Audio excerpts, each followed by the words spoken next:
There we go. How's that? Better? Is that better? What did you adjust? It was muted down there. Okay, great.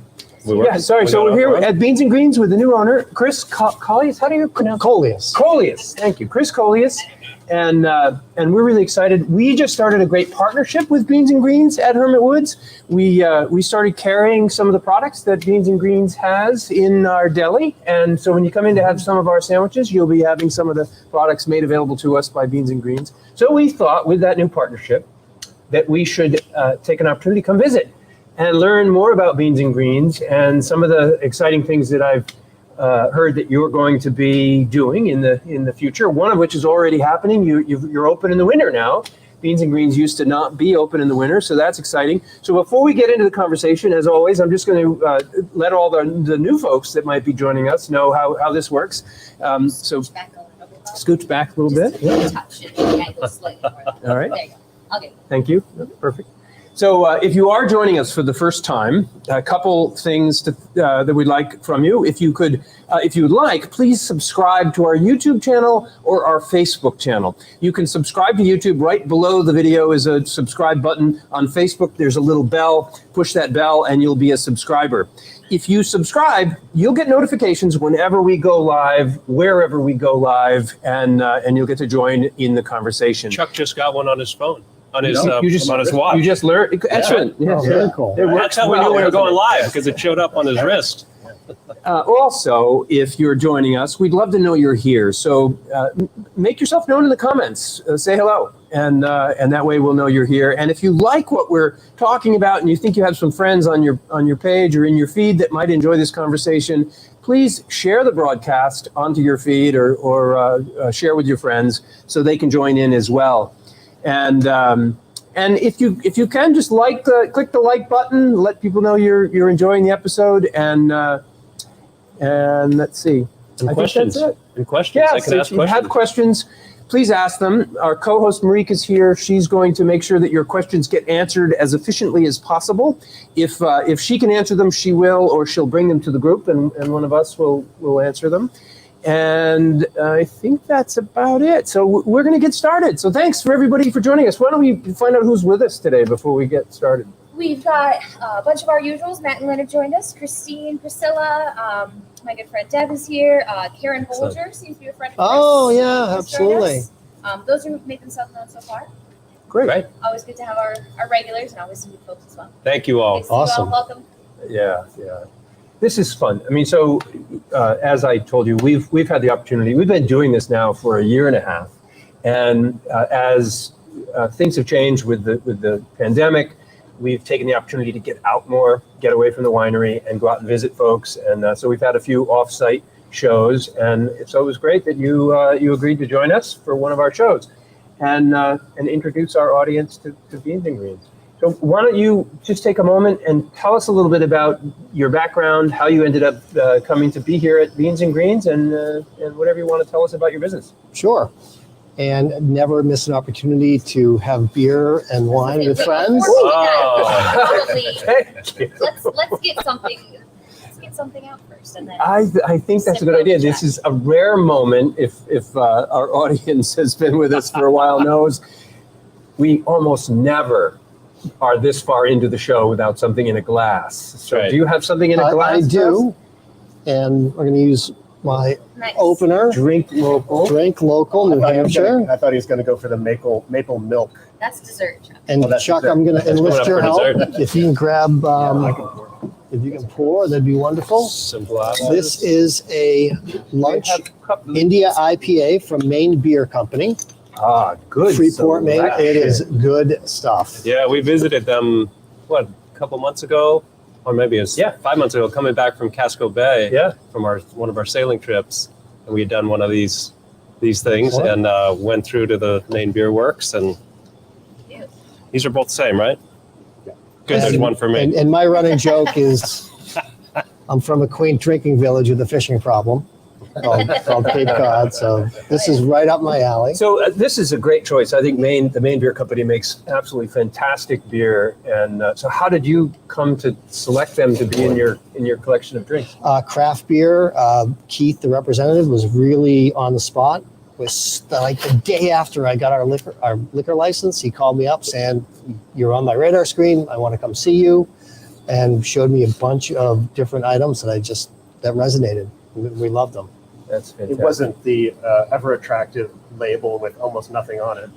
I love the minimalist labels. Those are great. It is a very clean label. Well, for beer and craft beer, I mean, you have like Psycho Clowns or something. It seems to be much more psychedelic, and this is lunch. Very It's called simple, lunch. Gotta love Mainers. If you haven't had Maine Beer Company beer, I highly recommend it. And if you get the chance, head up to Maine. It's just south of Freeport on Route 1, and they have a great little brewery. They Big brewery. they have great big brewery. They have a great big brewery. And if you can't get there, come to Greens and Beans and pick you up could a get it bottle. here. Yeah. Cheers. Cheers. Cheers. Cheers to Maine Brewing Company. and- Cheers. There you go. Cheers. Cheers to the Okay, audience. there we go. Cheers out there. Oh, we solved And as that the Greeks problem. say, Yasu. Well done. Good call, Marie. Good call. So I told you she keeps this in line. absolutely. And growing up on the Cape in a very Greek community, food was a big part of my life. In fact, you were either a lifeguard or you worked in the restaurant industry growing up. And I chose the restaurant industry and had my first business when I was 17 years old. I took that opportunity within the Greek community to earn the trust of some of the Greek fast food restaurant owners, and I used to clean them from usually around midnight till 4 in the morning. Oh my goodness. Yeah, it was a great segue into entrepreneurship, Yeah. and use that to get into Babson College, small school out of Wellesley, and then didn't fall too far from my roots. Worked for a company called Appetizers and Inc. Yep. And helped triple their business before the Greek and entrepreneur sort of caught up.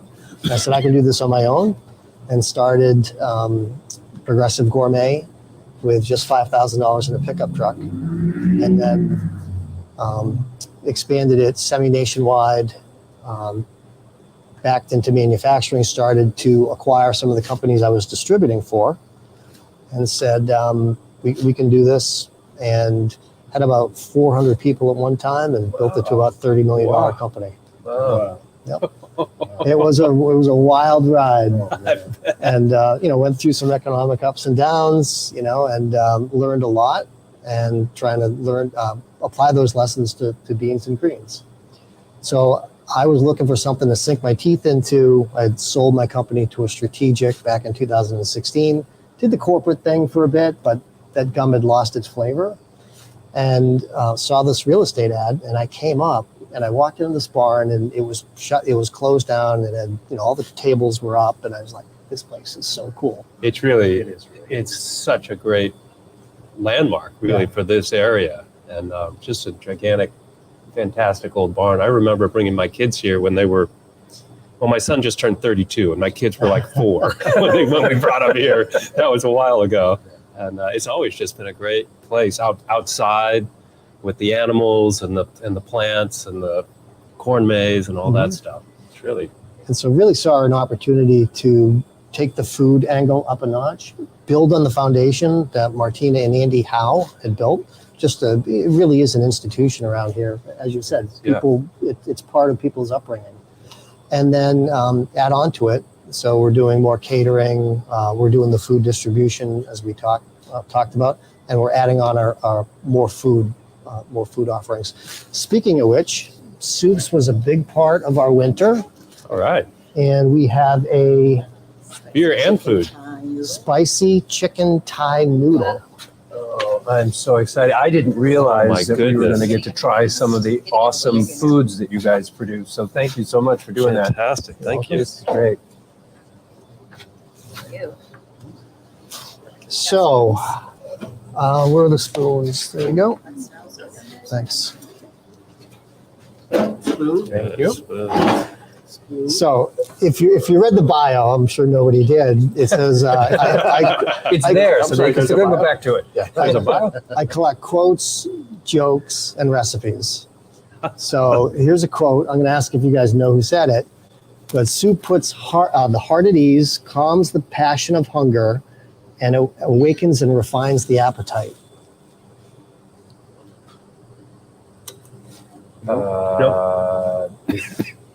Is it It's a chef. A well-known classic chef. Oh, a classic chef. Classic chef. Julia Child? Older than that. Oh, I don't know that I'd be good at that one. That was Auguste Escoffier. Oh, wow. Yep. Awesome. And the other quote that I love from him is, "Good food is the foundation of genuine happiness." I love that one too. And that really drives us here at Beans and Greens. So we say, we always look for foods that we can say, eat this before you die, because it's that good. And this is that good. oh, I'm glad you like it. It's delicious. What is It's it again? awesome. Describe it a little It's bit. a Thai chili chicken spicy noodle soup. I love those. It's got those funky like rice. Clear noodles. Yep. noodles Man, in that's there that- fantastic. Yeah, Wow. this is not your everyday chicken noodle soup. It's got some red curry in it, chicken breast, lemongrass, basil, ginger, and then those rice noodles. So I was blessed. I inherited Lori, our baker, who's just really multi-talented. And I gave her this soup. I said, hey, I tasted this because I think we're a lot alike. We go out and try something and say, oh man, that was so good. How can we either find the recipe or make it for ourselves or add it to Beans and Greens?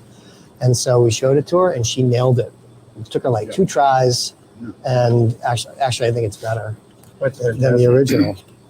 Your passion for the food, it's why it's one of the main reasons we chose early on when you came to see us at Hermit Woods to partner with you, because it was clear that you shared some of the same ideas about food that we did. I mean, the things that you just mentioned are also important to us in the food experience at the winery. So it's great to have you partner with us. It's great. It's awesome. Here. Yes, doesn't it? It does Really combine nice, very, yeah. very well. Yep. Perfect. So, we talk about food. I'd like to ask you guys a question. What's your earliest food memory? What really said, you know what, this is special. This isn't just eat to live. This is live to eat. That's a great question. Sadly, the first thing that came into my mind wasn't a positive memory. It was which I probably shouldn't share, so I won't.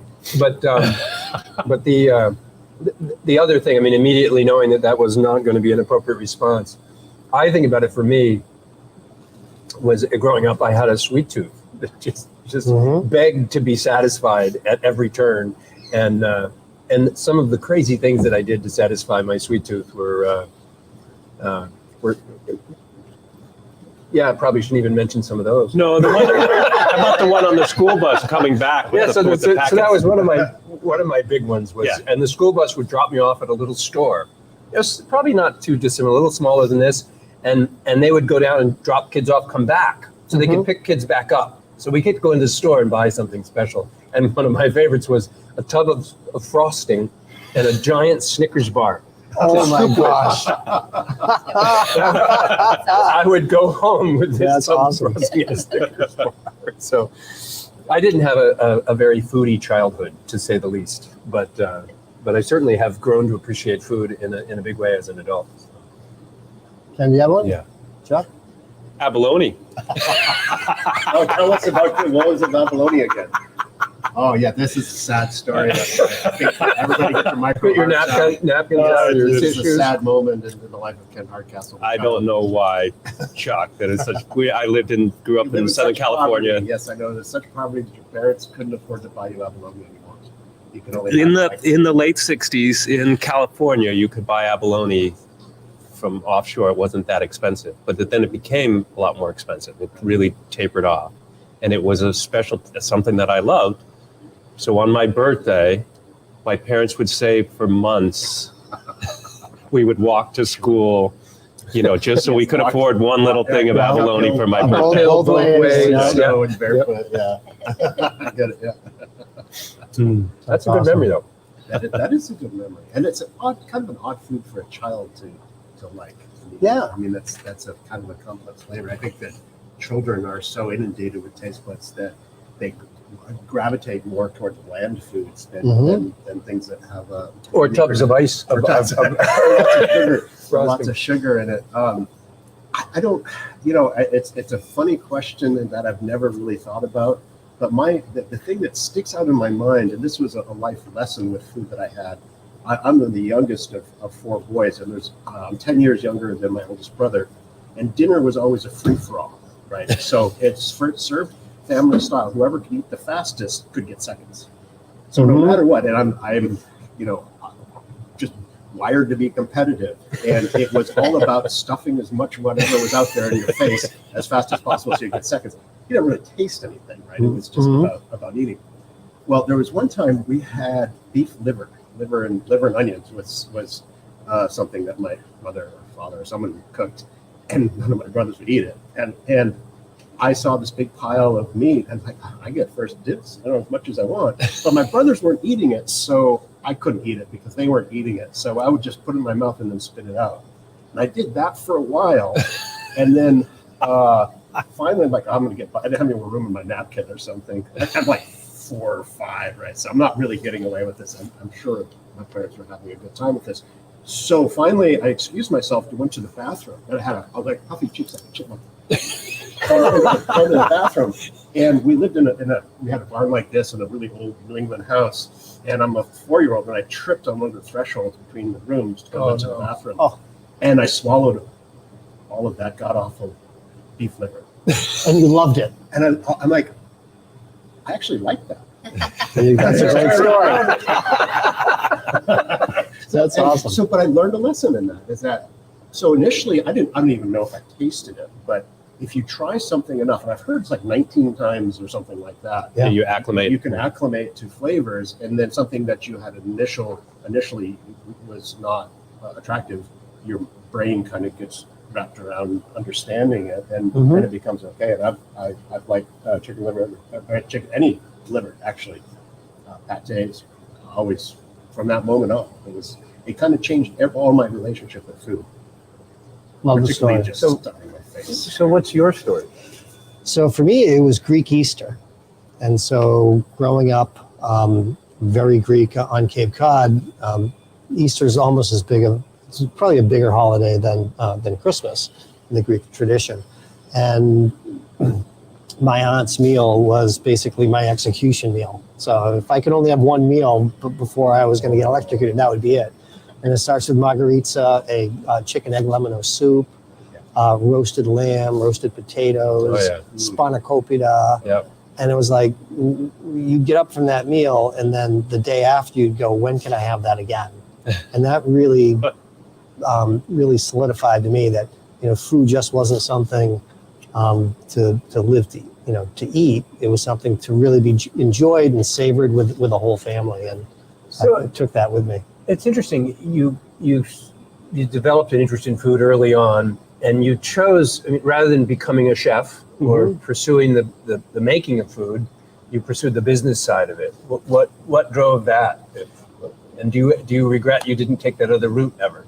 No, I don't think so. Especially since I could take what I think are some strengths, which is having a good palate and being creative. Yep. And doing it from a business end, so you can actually cater to more people. So there were a lot of times where I'd be in some very large customers, whether it's the Westin, the Sheratons, or Marriott's, and they'd say, okay, how about this? And then in the spirit of brainstorming, we'd say, and this might even take it over the top. And then we'd do it, but not for a restaurant, we'd do it for the whole country. Right. Which was really cool. That's really cool. I like that. And the love for cooking is, I was a latchkey kid. So if I was going to eat, I had to cook. And you get very tired of Kraft mac and cheese. So I started venturing out. And then I realized that if you could cook, then you're a little bit more interesting to the girls too. So I worked that into the equation as well. So it was fun. Speaking of which, my girlfriend has her next round. This is Lindy, and that was one of the things that drew us together. Thank you. Oh my goodness! Wow. Well, I got to say, this has never happened at any one of our other gatherings in this capacity. This is tremendous, you guys. Wow. Oh yeah. So this is the farmers and cooks line. Let's show that to the camera here. Yeah. Yeah. Don't Tell me if tip I'm getting it over. right. Yeah, it's beautiful. Look at that.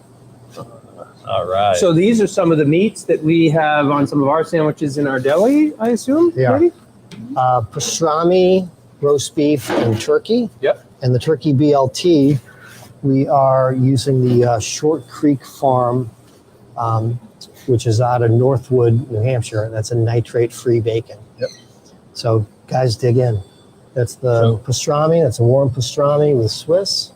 That is the roast beef, the black bear, and that's the turkey BLT. What are you going to do? Wow. Monica?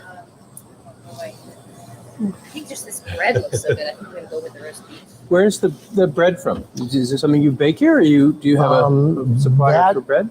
Yes, the honey wheat, Wow, that looks great. and that's our I'm ciabatta gonna go, what do you baguette. say? This Okay. is roast beef. And you bake it here? I'm gonna go Yes, we do. roast beef. Excellent. Yeah. All right. Yeah, these baguettes are lovely. Do you sell the bread? Are people able to buy the baked bread? Absolutely. Excellent. Wow, this is great. So one of the things you guys wanted to talk about was, what we got going on. So I went back to my roots and found, I've known this product line for a while. I was actually one of their advisors, and it's just so different. It's a craft meat in a world of not craft at all. And I remember when we had the sales call with you, Bob, you just love the fact that it's whole muscle. And not many people realize that if you were to get deli meat and Shaw's, what they do is they chop it up and then they put it in a bag and then they cook it in a bag, and that's why it's all round and it's perfectly round. And it's like, I've never seen a turkey like that. So you see a turkey breast like this. That's what a real turkey breast And that's looks what a like. whole turkey breast is. And this is what a whole beef looks like. So this is the pastrami, Wow. hand rubbed. So it's really artisan meat. And this is the roast beef. And it really takes things over the top. Yeah. And, we're proud to display it in our deli. We'll sell it as sandwiches. We'll do sandwich platters. And we'll also distribute it as well. And you guys are one of our customers. So the whole inception of the distribution piece came in because when I came in April, my team said, hey, in the past, they'd always closed in October. And we really can't go 4 months without an income. So I promised them that if we've busted our tails and worked at it, that we could be open year round. So the distribution piece and our wholesale bakery. So these items are available for wholesale too. Basically everything you're going to see here today, except for the beer, is available for selling to you guys and other farm stands. We've got a bunch of restaurant customers as well. And so that's growing. Oh, Let's that's talk about great. that. You can enjoy some of your meats in our deli. Where else in the Lakes region or in this part of the world can someone find your products other than here? Baked Brewed and Organically Mooed is another one. Gunstock Resort is another one. Soon to be Bank of New Hampshire Pavilion Nice. when they open up. And I forget the name of there's another country club as well that's just opening up, and they said they're going to use So if a customer comes in here, they can get slices of just the meat. Yes. They can also get a sandwich. Yes. We also launched a farm to front door program, which is we'll deliver. And part of the farm to front door is we'll deliver sandwiches and sandwich platters. You can get beer. You can get our chips. That hasn't taken off yet. Maybe after this episode it will. But it's something that we feel strongly about. And we're hoping in the summer, farm to front door becomes farm to dock as well. That's a good idea. There you go. That Yeah. will take off. Farm to the dock. Exactly. That's excellent. It's going to put That's a these great back in idea. the refrigerator. You guys are actually more of a deli than we are.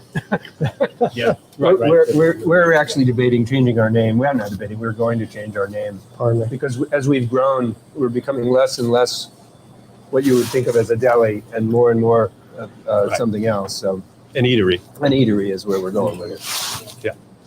Yeah, because we sell the blocks of cheeses and salamis and things. You can't just get slices like you think of it as regular Right, filling. right.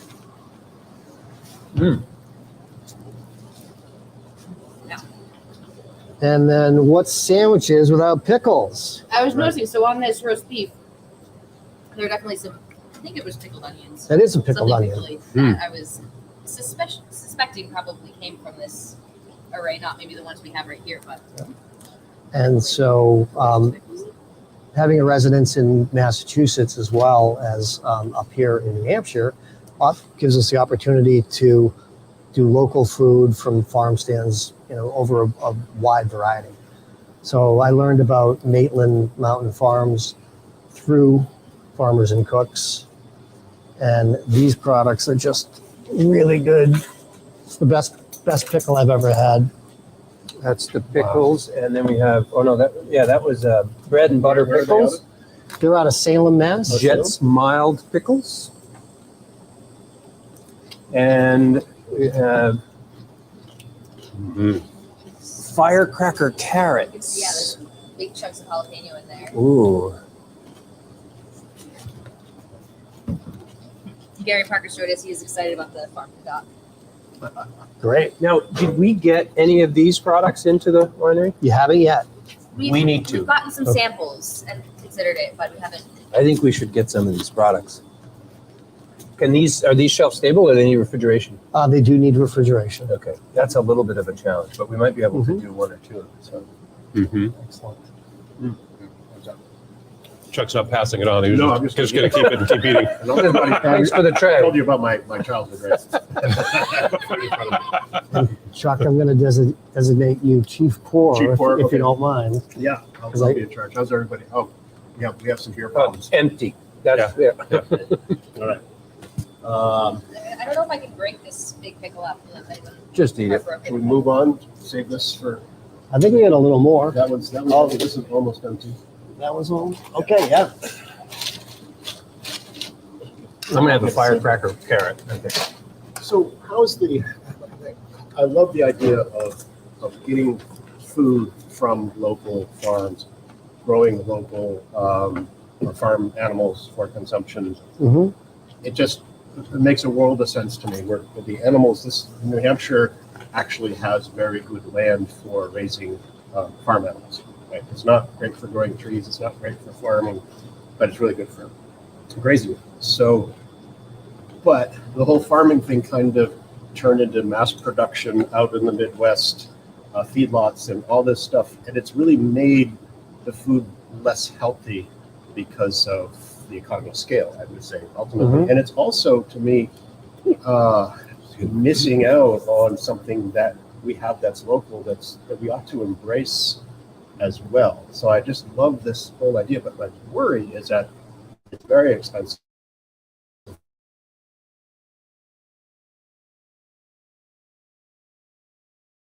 State values and prices and taxes and all that sort of stuff. Are you finding that the will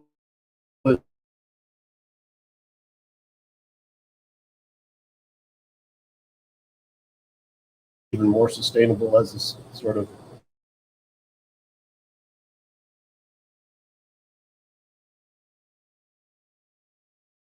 Comes from, they want to stay local, so there's a heightened awareness.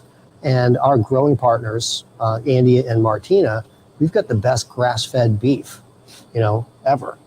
And the first time I had their chickens, I was like, okay, it's chicken, it's going to taste like chicken. Right. But the difference is little salt and pepper, a little bit of olive oil. You'd think you're in a 5-star restaurant, with that chicken. It tastes like, Bryson, one of the farmhands, has a great tagline. It tastes like nature intended. It was like, this is what chickens should taste like. And so I think people get that, especially folks that, really care about food. right. And want to live healthy, so from a very healthy manner. That brings a topic up that you maybe started talking about, but I find it really interesting, the relationship that you created with the original farmers. So Martina and her husband started this farm 30 years ago or something Exactly. like that. And at the time, it was a farm and it was a farm stand for all the time that they ran it. Mm-hmm. When you bought it, you just bought the farm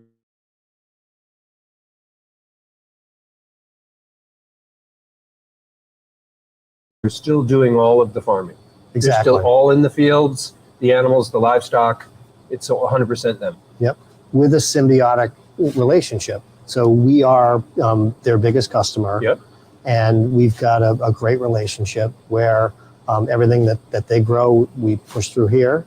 And, we get a sales commission for that. And in addition, as I grow the distribution piece, all those fruits and vegetables are available as well. So it's a great partnership. It's a really, really good partnership. That's great. And that provides great continuity for the people who've been in this area for 30 years and have come to Greens and Beans and expected their veggies, their corn, their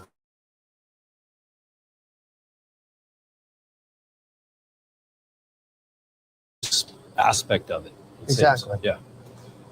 That's great. And so the chicken is featured in our chicken vegetable soup, which is really good. I almost showed that one as well. It's sort of a toss-up for me. They're both just really excellent. And again, those flavors. I have no doubt it's great after that first soup. Those flavors really awesome. come through. Yeah. Okay. Chief Pourer, what did you pour for that? Let's talk about the beer here. Right. So what we're looking at here is a much brighter, colorful label. This is a golden lager, small batch ale lager from, and I'm not familiar with it. They're all from White Birch. Yeah, I didn't recognize it. Oh, White Birch. I haven't seen that label before like that. I do. And I have to say, it's absolutely delicious. It is fresh. It's got this really nice, malty, rich, refreshing, the little bit of bittering hops in there. It's a really nicely made beer, in my opinion. I just had a chance to visit White Birch 2 or 3 weeks ago on one of my adventures, my research adventures, and I got to try a number of their beers. They do a nice job. They have a good number of good beers. And I was surprised to find out, distribute pretty widely. White Birch is all the way down in Pennsylvania and New York and many different parts of Really? Yeah. So I've seen them in shops a lot around New Hampshire, but it's not in the States. Their biggest I know market, for I their think, is in sours. Pennsylvania. And they're really known for their sours. Yeah. Oh, sour. Neat. This is our newest product line, 2 product lines actually. This is Short Creek. So that's a nitrate-free bacon. What's the name of the place? Short Creek Where are they out of? Farm, Northwood, New Hampshire, Oh, just south of here. yeah. We've got a comment from one of our regulars, Priscilla Merrill. She said Short Creek's right up the road from her. They've got great kimchi and other things like that. And so we've got a poblano salami.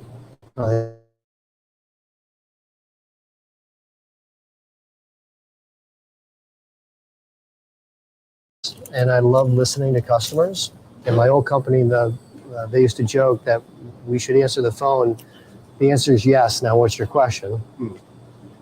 And so when someone said, hey, we need a good nitrate-free bacon.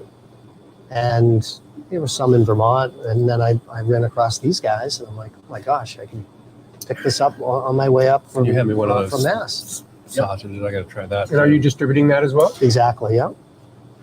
And here's what the package looks like. You can see a very, very clean label.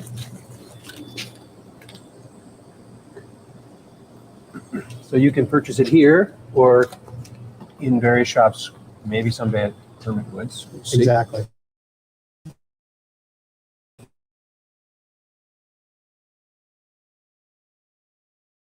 We have is nitrate free as well. And it seems like the industry is just convinced that in order to have this product, you have to put that in as I'm assuming it's a preservative of some sort. And it's really the one thing in it that is the least healthy thing in that food. Yet it's a greater good argument. You don't get food poisoning or whatever it is. So what is the FDA argument over nitrates, or the industry reason?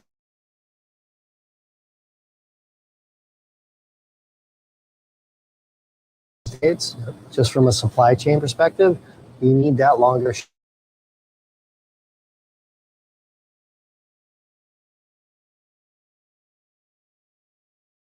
So why put it in? Exactly. It's the exact same thing in the wine industry. The big, super large producers that are producing wines that have to be distributed on shelves across all the states in the country and possibly even abroad. Those wines are having to travel on trucks. The variable temperatures that are occurring between the transportation methods, So they have to use more sulfites in the wine. Hmm.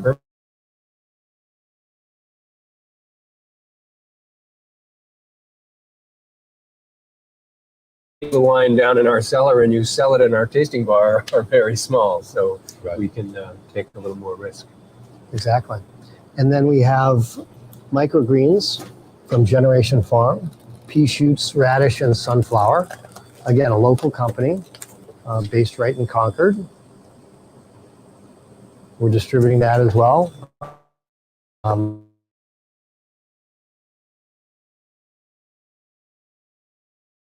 Not hydroponically, yes, greenhouse. Greenhouse. Yeah.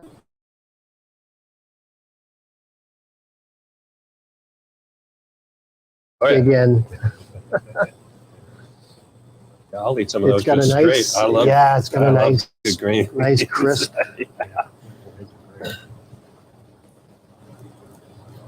Yeah, man. Superfood. Yeah. Mhm. My brother lives on these. He grows them himself and is everywhere. That's what he eats. Tastes Oh, yeah. a nice pepper Radish. from the radish, yep. Rick, would you like some? Oh, Assuming Chuck's willing to give a little up. Just one bite. that's delicious.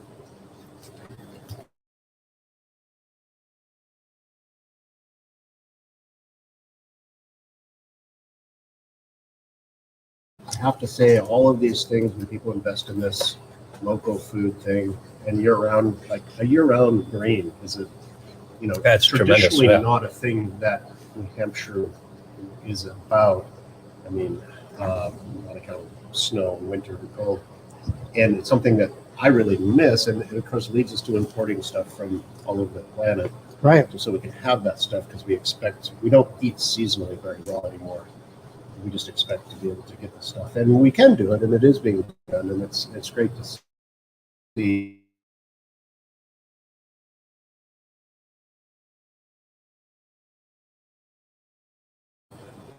Really, an ideology to get behind, not just as a matter of doing the right thing, but it's the best food. It's the best for everybody, Mm-hmm. and it's just it's a win-win. And the more that we do it, the more economical it will be for more people to be able to make the price points so it becomes available to more population. One of the key things too is it's actually sustainable. And it's Right. sustainable. People have done this for thousands of years, hundreds of years, produce what they eat close by. The past couple of centuries, because of fossil fuels, we've been able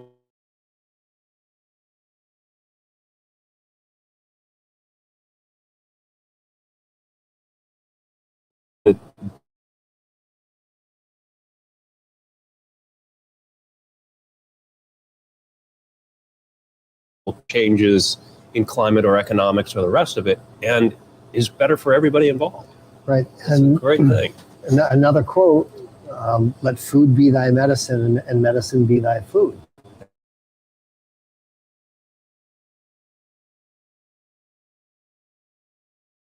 Micronutrients, you're getting those minerals that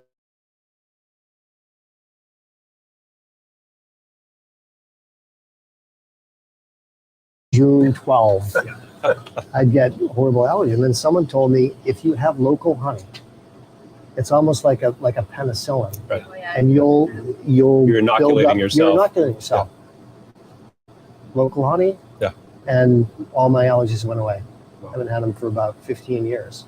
Oh, So great. I think that just goes, local is better. And I want to harp on this point again. I know we said it before earlier, but Beans and Greens used to, this place used to be closed, I think you said the end of October, beginning of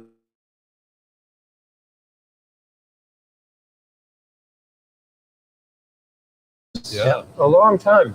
So now that's no longer the case. You're open year round. Year round. What are your hours? When can people find you in the We are open from 7:30 in the morning till 6, Tuesday through Sunday. Tuesday through Sunday? That's Yep. fantastic. And Wow. and actually I'm glad to know that. We used to have a a farmer's market, a winter farmer's market in the Lakes region. Remember that over in Tilton? Oh yeah. And when we had that, it was such a joy in the winter to every weekend, my wife and I would drive to Tilton, even though it was a little bit of a drive, because we knew we could get farm fresh food in the middle of the winter at this, and it closed about 4 or 5 years ago, and there hasn't been a replacement to it. We haven't been able to get those to get those resources without ordering on.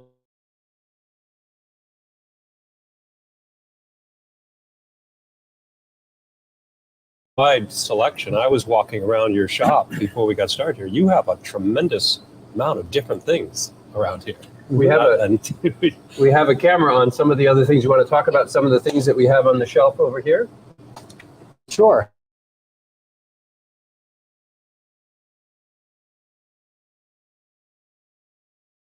Chicken raised on the farm with our growing partners. You can get grass-fed beef. And then in addition, we've got some gift items, and we've got some things that are just a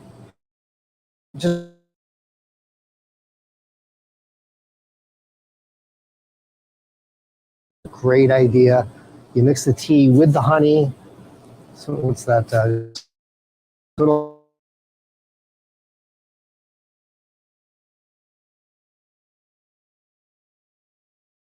love, because I've had trouble sleeping.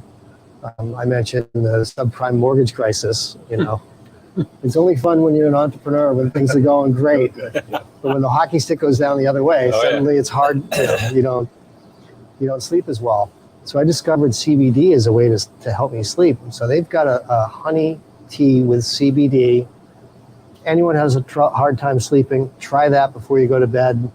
And if it doesn't help you stay asleep, and no problem falling asleep, but staying asleep, I'll give you your money back. Wow. Where are they out of? That's a good question. Definitely in Maine somewhere. So I discovered the first at the Common Ground Fair, which is a fantastic big organic fair up in Unity, Maine. And it's an older retired couple, I believe, and they started, I think, at that fair was their first sort of launch into the world, and they were there every year for a while and have since grown quite a bit, I think. And they're delicious. It's honey, but they powder up all the sort of tea spices and mix it directly into the honey. So you mix that directly into your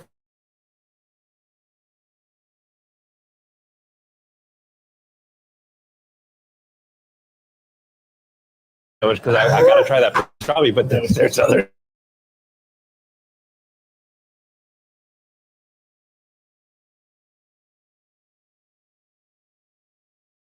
This is a chicken street taco. Wow. This is a half a portion. A quarter portion. Quarter portion. We've been having some connectivity issues since we've been teaching. Okay. Did we get a shot of it? There we go. Yep. Thank you.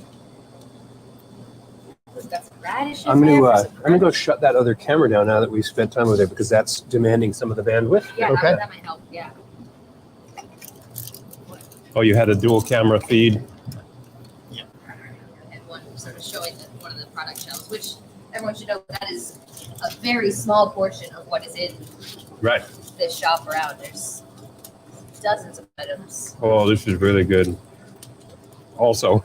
So where does your taco truck live? Or does it drive around selling tacos, or is it here? So right now we're at Gunstock. We've been there since December. Started with the Christmas vacation, and then we've been up there every weekend. They've been a fantastic partner with us. Great.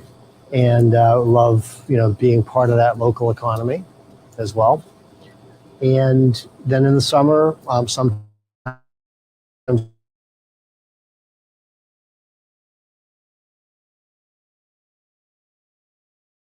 come up. We have our. So we'll be touching base about And we our. have a beer garden. We have a.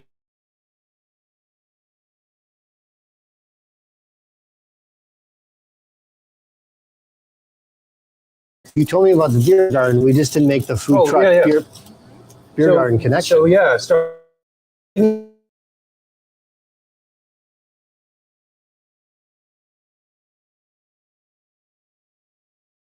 And sometimes one truck is there and the other isn't, and we've had different variations throughout the summer. So A taco truck would be great There'd be in an opportunity town. for You you would for just sure kill to it come there. into town and People would share love it. your tacos with with Meredith. We'd love Awesome. to have you. I'll be eating these That would every be day. And I got to say, we've got it down.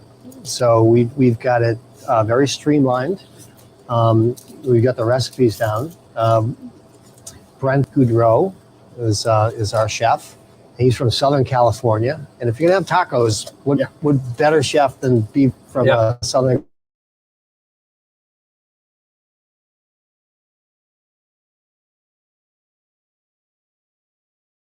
lime and Yeah. chicken. Yeah, I love whatever the condiment is on it. Oh, that's great. They're delicious. The sauce is super It's a good. salsa verde and also a cilantro crema. Yep. Sour cream with a little bit of lime and cilantro. And there's something for everything on that menu. So we're going to try the vegan cauliflower tacos next.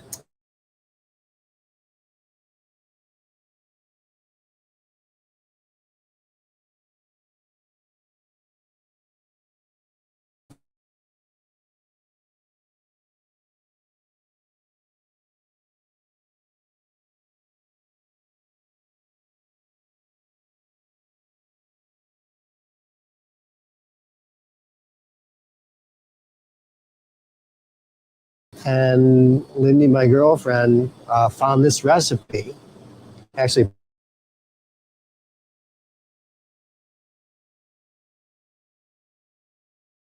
all day long. Yep. So that's coming up next. So that's a good story. Ken's daughter, when she was young, still living at home, she really got on the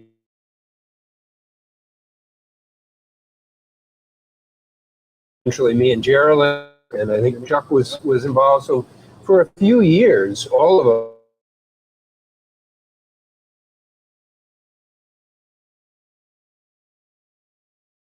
the world for me eating. It didn't just change.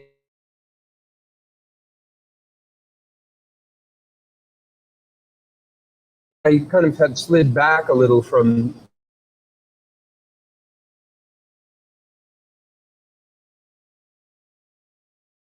we think of vegan as something as like sort of a Raw a carrots, negative, raw but- carrot sticks and, Yeah, and celery and oh my God, Yeah. how boring. No, not at all. No, it doesn't Not have at to all. be that. No. Not at all. So I drifted back.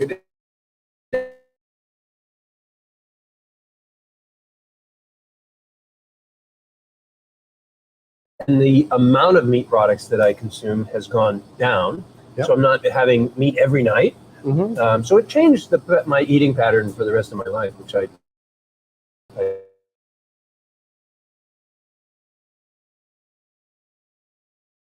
Meats and things really take so much more water, so much more energy than it does eating microgreens and other things Mm-hmm. that taste great and are really good for you.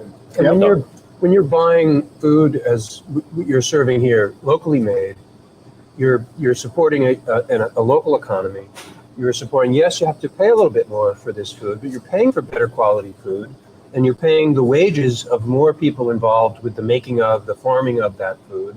It's not industrial farmed. I mean, one guy in the Midwest can plow 1,000 acres all by himself with modern industrial equipment. And these days, maybe even with a remote controlled tractor, he doesn't even have to get in. Right. But here, there's people actually in the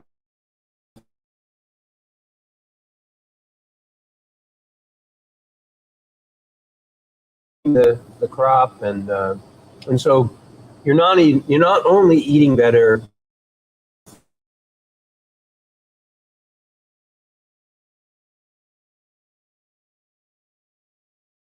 Your neighbors, and it just makes so much more sense. It's good, and that's receptive now. People are voting with their dollars.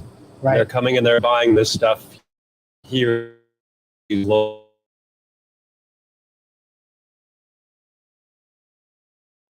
But unless the public actually supports that, it doesn't work. So it's great that more and more people are understanding this and voting with their dollar. Yep. They're coming to shops like this.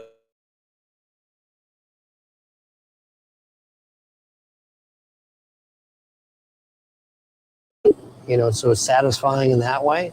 You're feeling good about it. It's not like you're eating a McDonald's burger and feeling it for the next day and a half. Right. And then also you're feeling good because you're supporting the local economy and giving back. And you've You know? often met the people that Who are grow your making food. it or growing it or giving it to you, etc. Like, Mhm. have conversations like this.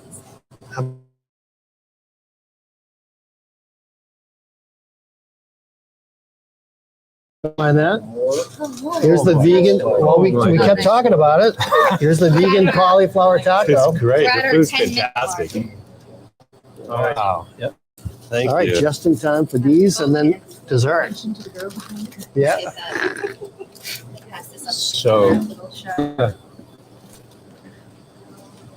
I'll do it. Little So this fresh is a lime roasted- juice.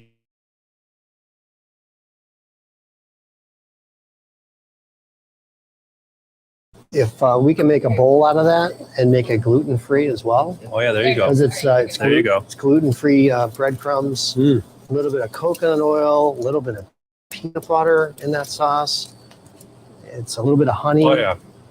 Oh So yeah. the fresh Perfect. Throw the pickled onions on there. Mm-hmm. It's a cilantro coleslaw, Mhm. and then yum yum sauce to top it off, Oh, yum, yum, yeah.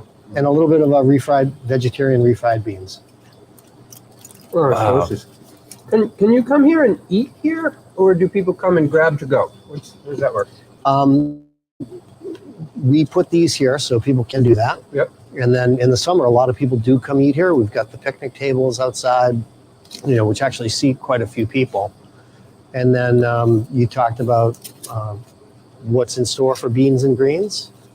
What I'd love to do is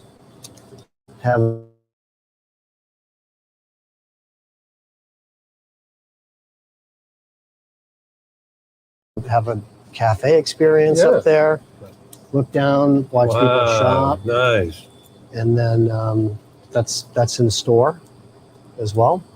That would be great. And then taco truck is here. A lot of times people will just grab it and eat at the picnic table.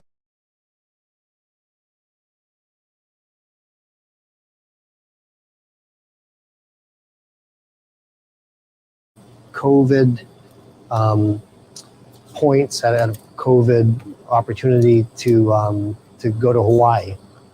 So I had a couple trips that I canceled, rolled it into Hawaii, and did my own food tour in Hawaii. So I'm really excited to bring Hawaiian shaved ice to the Lakes region. Oh, nice. Oh, And if you've really? never had it, yeah, we're gonna.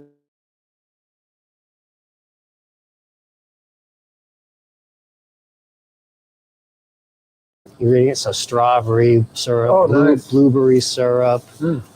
lemon, things like that.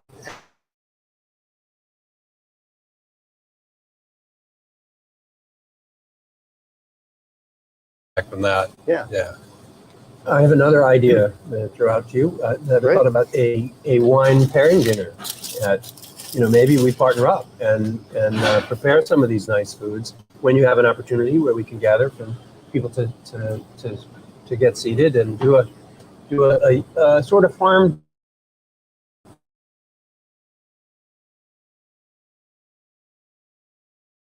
A little more fun, maybe walk around or something. It might be fun to. Love to do that. And the other That'd thing be great. Yeah, I think people would really like that, Bob. Yeah. That's a great, Have some great acoustic idea. guitars playing. Sure, And yeah, yeah. that'd be great. The other Love thing that. that I'd be interested to see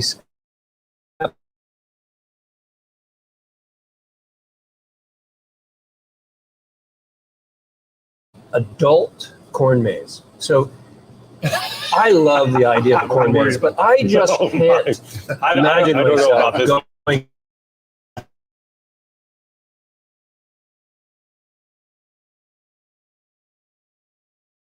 with various Oh, I beers love it. and wines hidden within the maze. I love it. I'd be so inspired to enter the maze to discover the latest I offerings. think it's great. You don't know what's around the next corner. All of a sudden, you're sampling beer. Right.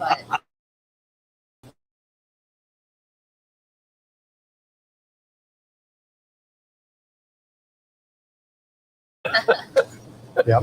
So leave the kids at home and go to the corn maze as an adult. careful, the more you sample, the harder it is to get out. Well, that's true. There'll have to be an emergency cutoff where we have to go rescue people. But Yeah, our corn maze, we were voted one of the top corn mazes in the state. and we do a scary element as well. Which So is really funny. Yeah, those tend to be a little more like teenager adult themed, but Yeah, the true adult. You have, I don't know, you must have at least 6 or 8 different alcohol vendors. Absolutely. I will be.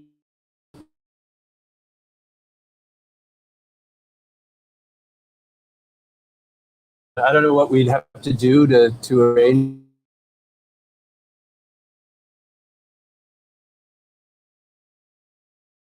That'd be fun. That'd be great. That'd be a lot of fun. Yeah.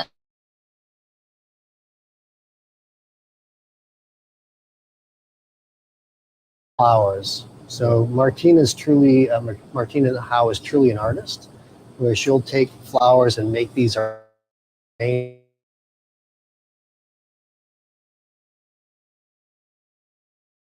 also have fresh spinach that we're growing, carrots in the greenhouse, and root vegetables, so potatoes and a number of different potato products.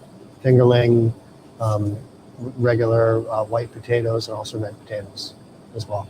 All available, the 6 days a week that we're open. So what do people have? We're running out of time, so I want to make sure you get to pitch anything exciting coming up in the future. We're approaching spring and summer rapidly. What can people look forward to when we get to the full-on season here?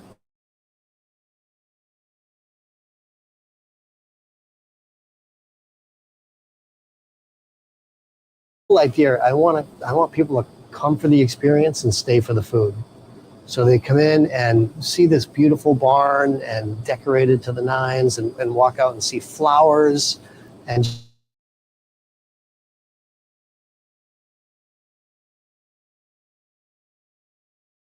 grab a nice sandwich, grab a bowl of soup, grab something from the taco truck, and just stay as well.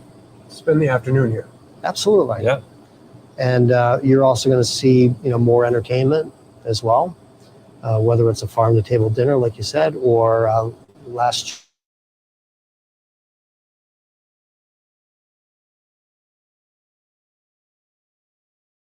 Yeah, right under the pavilion. And we fired up our wood-fired pizza trailer. We've got that as well. Oh, wow. And You gotta bring serving that to pizza. Yeah, we'll definitely bring that. Thank you.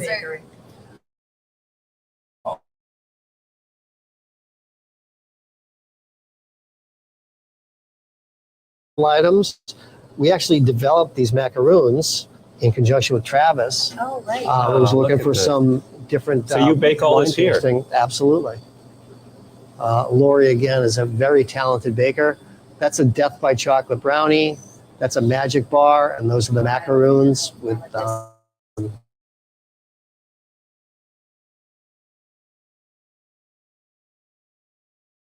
Hana Cook Creamery. This is the maple milk. Yeah, Can't have brownies without milk. And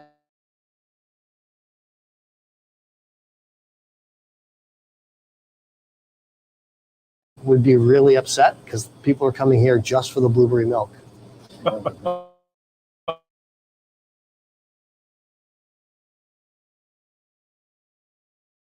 in particular, it's seasonal, and so you can't get it all the time, and it's really good. They do strawberry milk, they do coffee milk, chocolate milk, and of course. But the maple milk, oh, this is one of my favorites. It's so good. Oh wow, this is gonna be great with dessert. Wow. Wow. It's like a healthy milkshake as well. Is it good?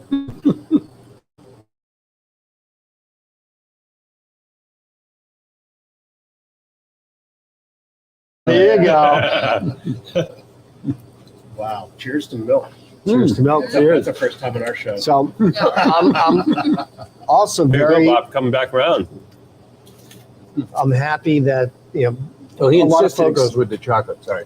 a lot of folks might hear me on the radio a lot. We've done a fair amount of radio spots. My joke is I've got a great face for radio.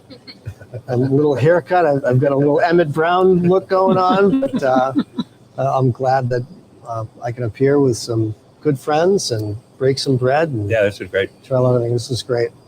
So really enjoyed it. So That's awesome. I'm so glad we did this. me too. And the tagline is come by in Beans and Greens and stop by and watch us grow. Oh, excellent. Well, you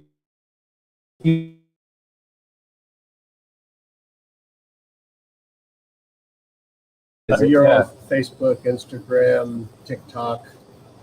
TikTok. We are on TikTok. I'm the TikToker though, so Yeah, it's a work in process. we haven't. We haven't dove into Into that, TikTok. yeah. No. And we Beans and Greens.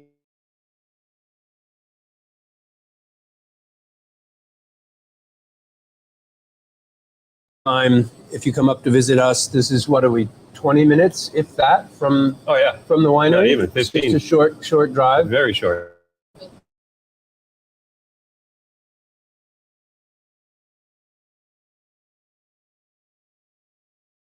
When the weirs are shut down. Yeah, that's it. Yeah. Don't go into the weirs then. It looks like we'll be down there for Motorcycle Week Oh, as well wow. with the food truck. Oh, cool.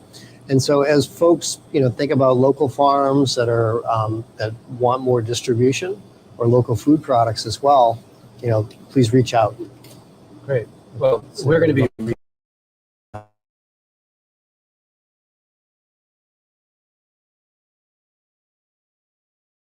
be for coming and joining us this evening for another Monday night with the Hermits.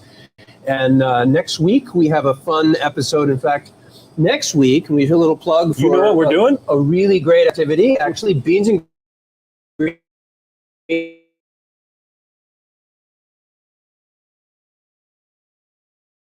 joining us in the loft from noon to 4. So you can come down, do a wine tasting. You yourself will get to sample some of the things that we're sampling here today. I assume that some of these things might show up on Saturday. Yep. And so I hope you can join us for that. It's going to be a really great. It's the first time we've ever done it, and it's really a great opportunity to showcase. It's a great idea. Showcase the many vendors who really make our food possible.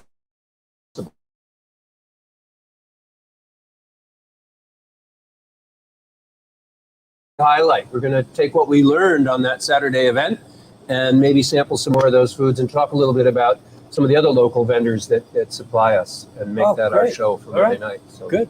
So that's what's going on Monday, and got some We're other. going to eat and drink again. We're going to eat and drink again, yeah. And then we All also over. have a fun episode that we're working on.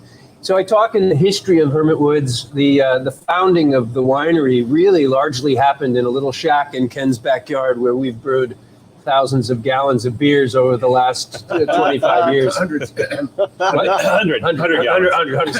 Yeah. Thank you. Hundreds of Too many gallons. zeros there, Sorry. Bob. I added a zero there. Excuse me. And